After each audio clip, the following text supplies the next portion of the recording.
In Google Slides, you can improve your presentation by inserting images.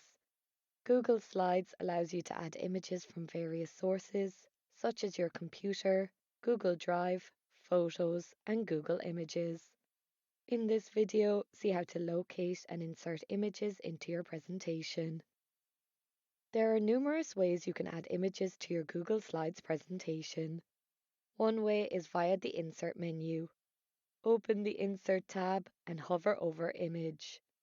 In its side menu, we have the option to upload an image from the computer, via the web, Drive, Photos, by URL, or using the computer's camera.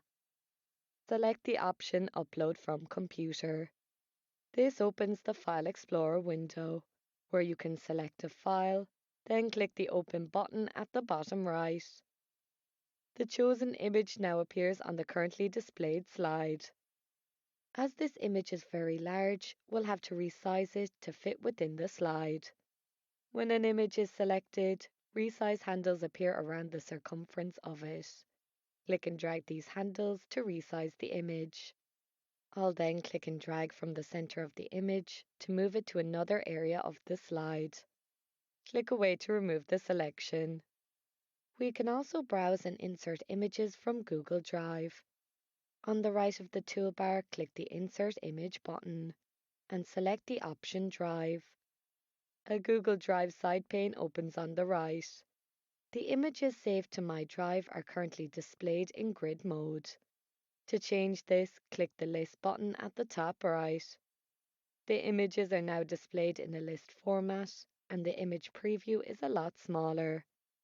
To switch back, click the Grid button at the top right.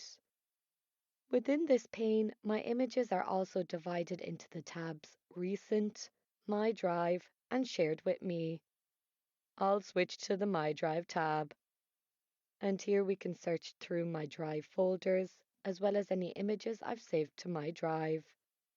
At the top right, we've also a search button. Click this, and a search bar appears with a drop-down where we can filter the results by the file type, date modified, or by owner. I'll select owner. Then we can choose owned by me or not owned by me. I'll select owned by me. Now only files owned by me display. I'll further narrow the search by clicking inside the search bar and typing in the key term homotic, then pressing enter to search. From the search results below, I'll select this homotic logo and click the Insert button at the bottom right. And that image now appears on the selected